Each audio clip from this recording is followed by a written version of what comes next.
Hey, everybody. I'm Steven Rogers. I'm a comedian based in New York City. I've been doing it about 10 years. I started in Syracuse, New York, where I'm originally from. And yeah, that I think that's everything. Having a good day? Yeah, so far so good. How about you? Yeah, all good. Y'all traveling around? Yeah, a little bit. I was just in where was Eau Claire, Wisconsin, and we're in Fort Wayne, Indiana today. Nice, cool. Yeah. Why do you think you do comedy and how did you get your start in the business? Uh I got I do comedy because I saw it when I was a kid. I think the first special I remember seeing was Wendy Liebman's HBO half hour. And it was so good, and it was just so like she's an amazing joke writer, and she was just constantly hitting you with punchlines, and I just remember it like blowing my mind, like, what is this? This is amazing. And uh and then it was like Jim Carrey movies at the same time were being introduced to me. My parents, like my dad introduced me to Jim Carrey movies. My mom was like into a lot of comedy, but like they were different tastes. They had different tastes in comedy. So I just kept getting hit with all these different forms. But then when I Yeah. saw stand up, I was like, I want to do whatever this is. And then it was like quickly I saw like Rodney Dangerfield, and then I started seeing like uh late night with David Letterman. There was so many stand-ups on there, and they were all people I've never heard of. So I was like, oh, there's just this world of stand-ups. And I was like just quickly obsessed and constantly consuming it, and loved it so much.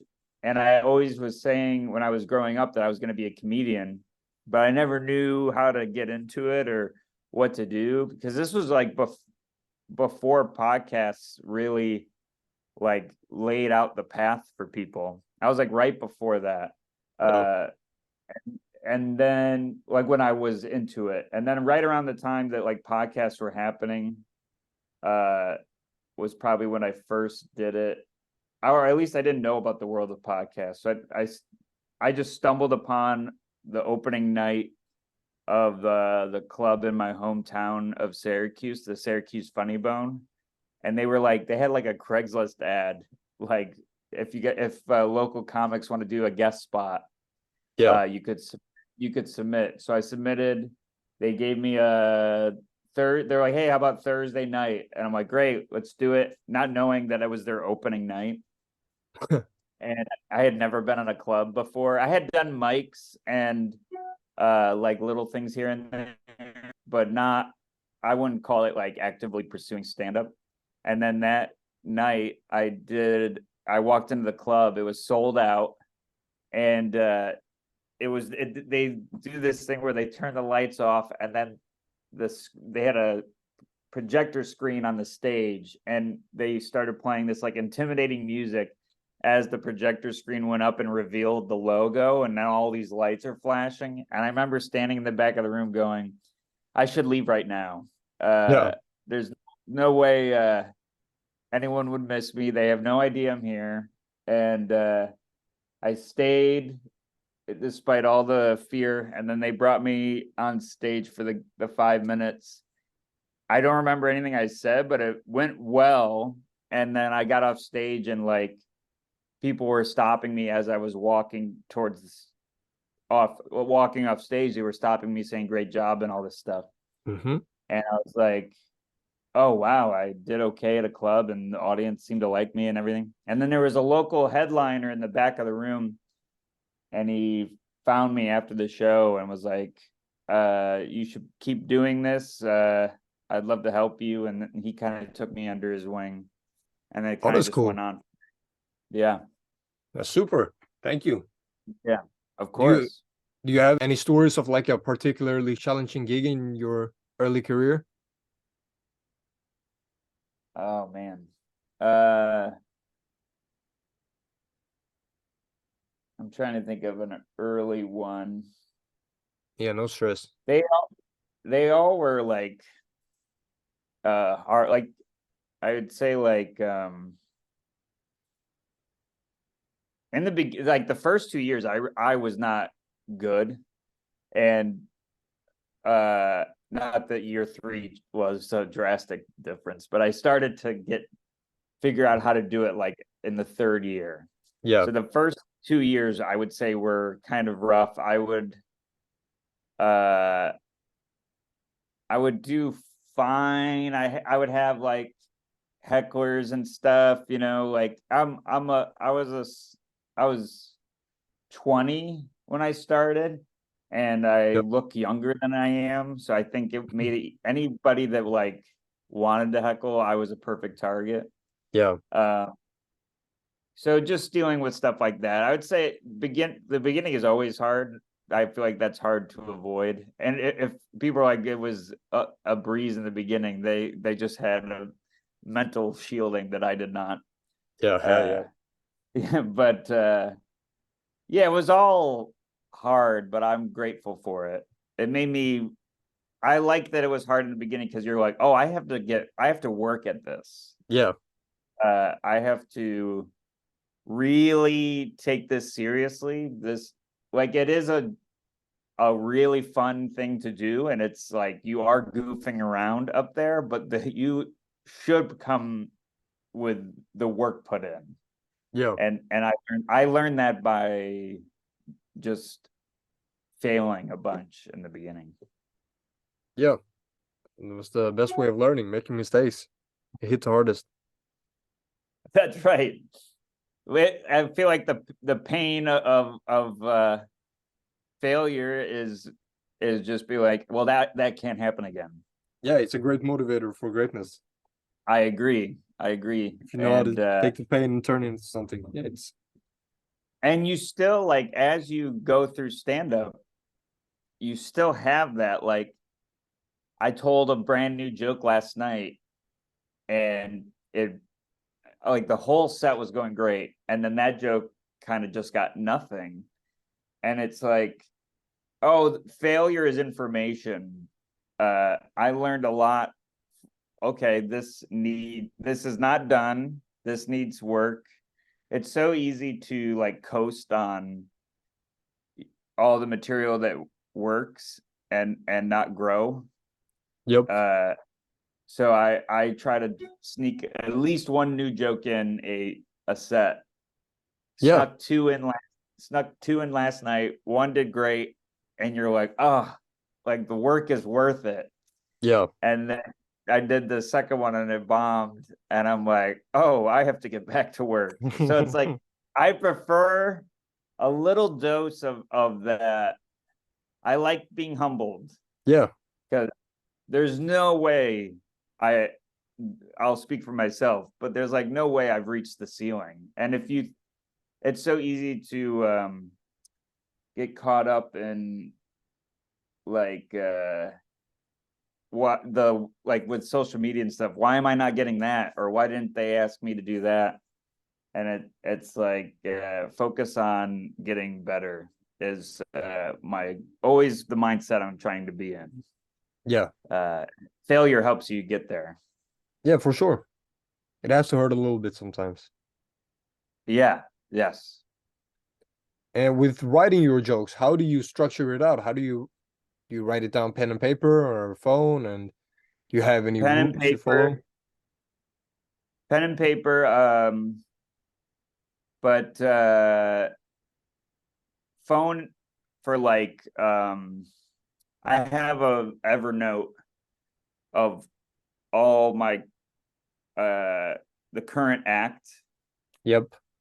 and so if when I'm about to go on, kind of, I don't really make a set list anymore because I prefer to kind of be conversational, and if Yeah. I have too much of a plan, I do not sound conversational. Yeah. uh so I kind of, I'm not winging it up there, but because I know how I'm going to start roughly, and I know how I'm going to end, and then Yeah. in the middle, I just kind of, I use the metaphor of I kind of just jump and grab whatever vine I see first, and then and just kind of swing until I get to the end.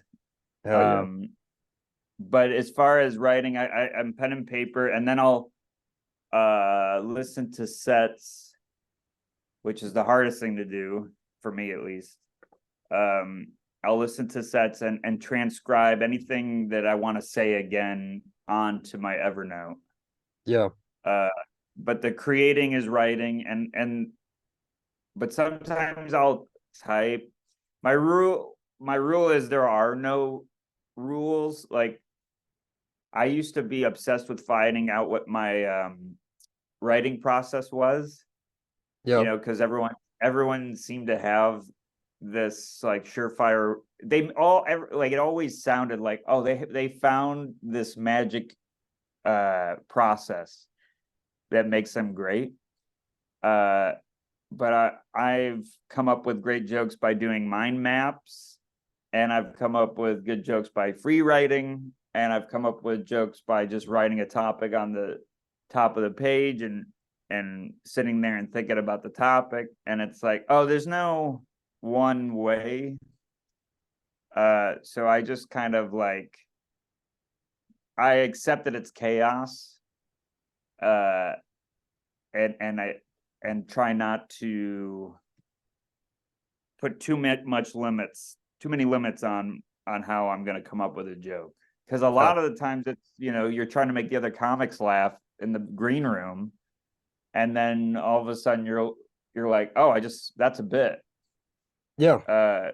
So I've accepted that there's no one way for me. It's all chaos, and I just try to make sure that it's written down somewhere Yeah. uh, as soon as it comes to me. Yeah. Uh, And then yeah, if you go on different time sets, like if you have what do you usually do these days? How many minutes? I do it all because I live in New York, so Yeah, sometimes you um, might get a 5 or a normal club. yeah, Yeah, yeah. How yeah. do you have like a group of jokes that you usually run for the 5 and then the 10 and then the 20 and so on? Or do you switch it up? Because of course, you're gonna have many to, eventually build these sets with. Yeah. If you don't, structure them exactly like I two mix, planned. I mix it up a lot. Yeah. Uh, I I I travel. I either when I'm on the road, and I'm on the road a lot, I'm either headlining like a I'm not a huge name or a draw, so I'll headline whatever clubs that uh accept what I can bring to the table as far as credits and stuff. Yeah.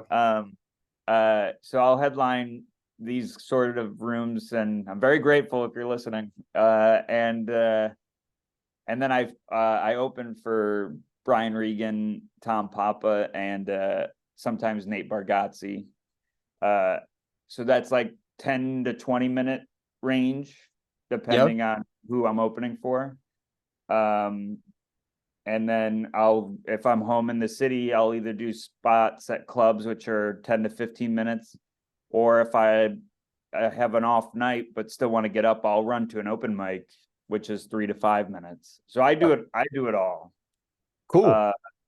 And I don't the most plan I have is at an open mic, because it's like I want to leave getting this done, and this done, Yeah. or at least trying that stuff. And then if I'm in the city doing a spot at a club, you want to kill, but for me, I got to sneak one in that is new or in need of more data. Like, it needs more reps to figure out how to get it there. And then the longer the set after that, the more new I'll sneak in. Maybe like if I'm headlining, I'll try to sneak in like 4 or 5 new jokes. But strategically, if I can help it. Yeah. Yeah. Well put. What are Thank you. the No one ever biggest says thing? I'm the only one. that. Oh, that was good. And like, if you still do like normal, regular New York City crowds, do you do like the original question here was supposed to be what are the biggest and smallest crowds that you have performed in front of, and how did they differ from each other? But like, do you still do like maybe five people or? Oh yeah. Yeah. Yeah. I don't think I performed for one person. I know some people that have. I think I've performed for, I think the smallest crowd I've ever done is 3. Okay, yeah. It may be 2, but I think it's 3. I've talked to multiple comedians who have done it like for like empty rooms and one person and everything. Yeah. Yeah. I think, well, there's a thing at New York Comedy Club called Late Night where you can, if you want to go, like you sign up and they let you do 5 minutes. A bunch of people do 5 minutes after the show is done, and the crowd can stay as long as they want. And it's sort of like a gauntlet. Like you have to do well in order to keep these people in the room Yeah. for the next comic. Yeah. Because sometimes the person in front of you, and it's not their fault, they don't do well, and then the audience is kind of like, let's get out of here, and Yeah. then they'll get up, and then so my buddy sent me a picture of him and the room was completely empty and he was on stage. Yeah. And so yeah, that'll happen a lot in New York, and I'm sure other cities. Yo. So yeah, I still have small crowds. Small crowds intimidate me more than big ones. Yeah. I think the smaller the crowd, the more it's like it's higher stakes, I think, because it's like the percentage is Yeah. like What the if they just don't ratio. like your style? Yeah. And you can the smaller the crowd, the more you can see it on their face too. You just see those 3 faces. Yeah. And momentum is not there. Yeah. The contagious laughter, Yes. human nature. Yes. What's the biggest crowds you have done? I think right now it's 5,000 something. Yeah, that's a lot of people. Yeah. But it will change next week. I'm opening for Nate, and I think it's more. But I think right now it's 5,000. That's cool. Yeah, very cool, very crazy. How does it feel to be out there having the whole crowd laughing? It feels amazing. It Gotta feels be a really pretty cool feeling. really cool feeling when it's like an idea that made you laugh first, and then you throw it at them and they're all like, no, you are correct, that is really funny. Yeah. It's like a connection. I have like social anxiety. I'm getting way better at like being less in my head in like social interactions. Yeah. But I'm always worried that like I'm the weird one, or like I always feel like different, and I feel like a lot of comics feel that way. Yeah. And when you perform on stage and a whole room is laughing at your thoughts, there's a huge connection there, which is very powerful. Yeah. I can I imagine. like it a lot. You having a fun time out there? You were really liking being Oh a yeah, comedian. I love it. I love it so much. Very grateful. And you never feel done, which is good too. Like for me, there's no ceiling in stand up because my goal is just to be the best stand-up I can be, and I'll never feel like I've reached that. So Yeah.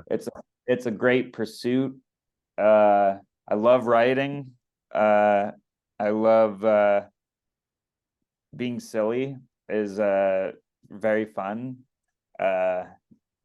The more my goal is to get even sillier, like, because when the closest, I'm in a relationship, and obviously she's the closest person to me, and I Mm-hmm. can be the silliest person I've ever been is with that person, and if I can get even close to that on stage, I'll be like, I'm comfortable on stage. Like Yeah. that's to get more and more comfortable, and more. I don't know. I love growing as a stand-up. It's I'm gonna ramble. I love it so much. Long story short, yes, I am having fun. You think you had it in you growing up? Do you think you was like a what was your childhood like, and how did you? I mean, you explained a bit how you found out about comedy and everything in the beginning there, but yeah, like did it translate to being a comedian later on? Thinking about it. Yeah, I had a great childhood, and my parents are funny. Um, like a lot of my family members are funny. Yeah. None of them are they're funny because of who they are. Like they're naturally funny. None of them are like purposely funny. Yeah. Uh, and I think I'm making sense here, but Yeah. they do jokes, but just who they are funny people. And my dad would watch a ton of comedy, and my mom did too, but uh they're I was just always getting doses of it. They both loved Dave Attell, so they would watch Dave Attell, and I would sneak and like try to watch it. And they loved yeah, just so much comedy. And so I think it was just like this love grew really early. So that's why it makes sense. That being said, I am not a natural on stage. Yeah. Like I'm not someone that can just I can riff and have a good time. I can do crowd work, all that stuff, but I'm not someone that uh can just summon funny. I have to work, I have to write, I have to work on it. And so uh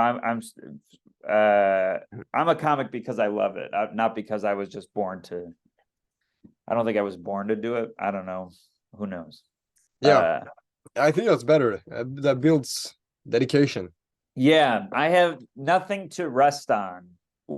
which makes me work hard. And yeah, I agree with you what you're saying. The dedication, I don't take any laugh for granted. Uh that's for sure. Yeah. So yeah, I think yeah, I looking back, it makes a lot of sense that I'm here. It was just surrounded by funny my whole life. Like free time wise, what do you like to do? I'm a bit of a workaholic. Yeah. Uh yeah, I'm always tinkering or something, but in my I'm trying to get better at having a lot of life stuff that is not stand up. Yeah. Uh it's healthy, and I can have more to talk about. Uh I recently heard some analogy of like writing is like breathing. You're not constantly exhaling, you have to inhale. Yeah. Um so I just started boxing. Yeah. Yeah, I don't spar with anybody, but I go to the boxing gym, have had a couple of training sessions and go to classes and stuff. Uh, I I wanted to get good at something that there was no way I was good at it, just like stand up Yeah. again. So I wanted to learn how to box, and I'll play video games. That's like very rare. Uh, and I'm trying to read more. I do Peloton, and I'll watch a lot of specials though. In my free time, I'll watch a lot of stand-up. Do you stay away from certain comedians if you think you might be influenced by their style, or do you have any Uh, favorites right now? I have the one comedian I tried to watch in very small doses, uh, is Mark Norman, because I get compared to him, because our voices are similar sounding, is what a lot of people have said. Yeah, So I want to make sure I don't pick up any of his ways of speaking, yeah, because I don't consider our stand-up to be similar at all, but I don't want to add to the I don't want people to think I'm just ripping him off or yeah, something. That being said, I used to like watching his late nights and stuff. So I'll watch him once when he releases something, and then I won't touch it again. Uh yeah. uh I hear a if you lot of look, comedians are really, yeah, really picky about this. Like you don't like to watch other comedians. just him because of the comparison. There were Yeah, other than that, uh I'll watch some specials multiple times yeah, because I know I'm never gonna uh sound like them. yeah. Um Current favorites though, uh I don't that's a long list. I just watched Fahim Anwar's Hat Trick and really liked it. Yeah. And I hadn't watched him before. It was really great. Um but I have too many favorites. Like Shane Torres has a special coming out Sunday, and he let me watch it early, and it's very good. Um, there's so many. I'll forget somebody, and it will drive me crazy. But like, Ellen DeGeneres, I'll give you my like people that I liked in the beginning were Ellen DeGeneres, Ray Romano, uh, Brian Regan, and like Gary Shandling. Uh, were like the people I watched growing up and stuff. Yeah. And yeah, I'm just on a special kick. I'm trying to watch. I haven't watched Stavros's yet, but I'm very excited to watch. I like Stavros a lot. Joe List, I love.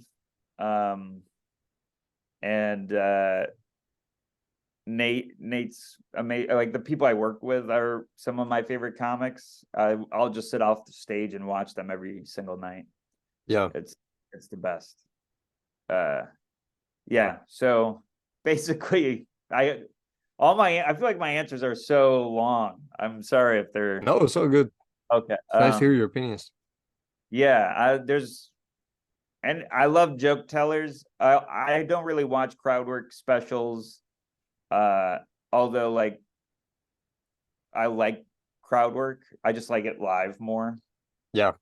Uh, but I just love people that write great bits, and there's so many of those people. So I'll just watch as many specials as I can, and it's Yeah. hard to get them all in. Do you have any tips for up and coming comedians looking to better themselves?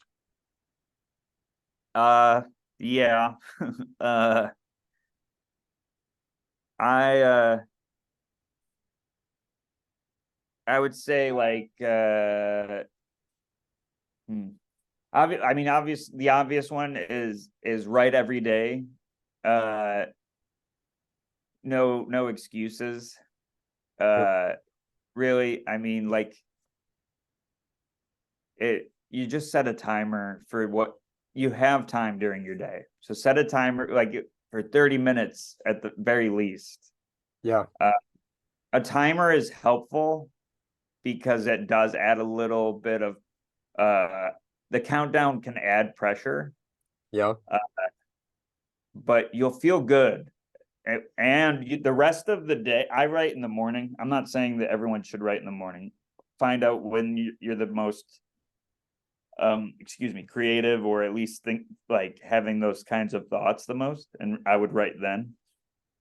but I write in the morning because then the rest of the day, that muscle of looking at the world as a comedian is turned on, like is warmed up, and I might have had nothing happen during the writing session, but then later that day I see something, and I may not have saw it if I didn't like warm that part of me up.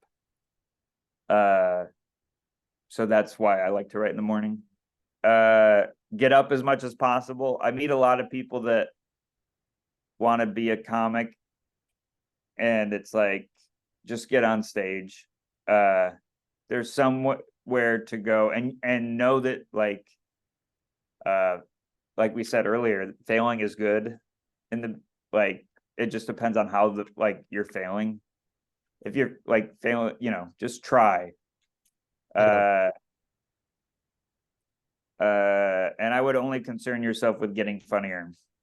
And then, don't compare yourself to other comedians. Message people to get on local shows when you are funny enough to have like 5 to 10 minutes, and focus on getting 5 to 10 that you can just do without thinking. Like, just it's so worked on. A lot of people want to have like new material all the time, and it's like, it is important to grow the amount of material you have, but it's also important to shrink it because you've edited it and tightened it and made it stronger. If that makes any sense. Yeah. But and when you get like a 5 to 10 minute set that's killer, get it on tape and send it to local shows. But don't harass people to get up. There's so much advice that I would give, but a lot of the things you'll learn by doing. And yeah, I don't know if any of that will be, hopefully that's helpful. Super, thank you. And Yeah. What is next for you? What do you have coming up? Do you have any dates out? I have a lot of dates. I'm going all over the US. In 2024, I'll be very busy. So just go to like StephenRogersComedy.com, and for the love of God, buy tickets. And then I'm recording my next album in October of 2024. And I'll be doing it at the Comedy Fort in Fort Collins, Colorado. So if anybody lives near there, please come, or keep an eye out for the next album. Social media? Stephen Rogers Comedy on Instagram, TikTok, and I'm on Threads and all that fun stuff. But Instagram's where and YouTube. Check out my YouTube special, Before He Was Super, and subscribe to my YouTube, Stephen Rogers Comedy. Super, thank you very much. I think thank you. Thanks for having me. Yeah, no, it was amazing. Thank you for your time. It was a really good time. What will you say? Sorry, I felt like I interrupted you there. No, you're fine. This was great. Super. Maybe I could get some headshots of you for the thumbnail. You can pick whichever ones you like. Yeah, I'll send some over. Yeah, and then I'm thinking maybe I'm gonna look through. I've watched the special, the Before He Was Super. Yeah, no, everyone loves a superhero with. Yeah, I think it's. Is it the same? Yeah. Yeah, Before He Was Super. I don't know which one it was, but I've watched I watched 2-3 of them. And if I find any jokes that like fit in for the interview, could I post them, like small clips of them and everything, build like a documentary with it? Yeah, I'll try my best and I'll make something happen if I find anything that suits whatever. Perfect. Right? So I'll let you know when I post everything, when I'm done with editing. So it might take some time. Great. I have a couple that I'm editing at the same time, but I'll let you know. Sounds good to me. Yeah, super. You can just send them on Instagram, the pictures, if you want to, or you could send it on my email.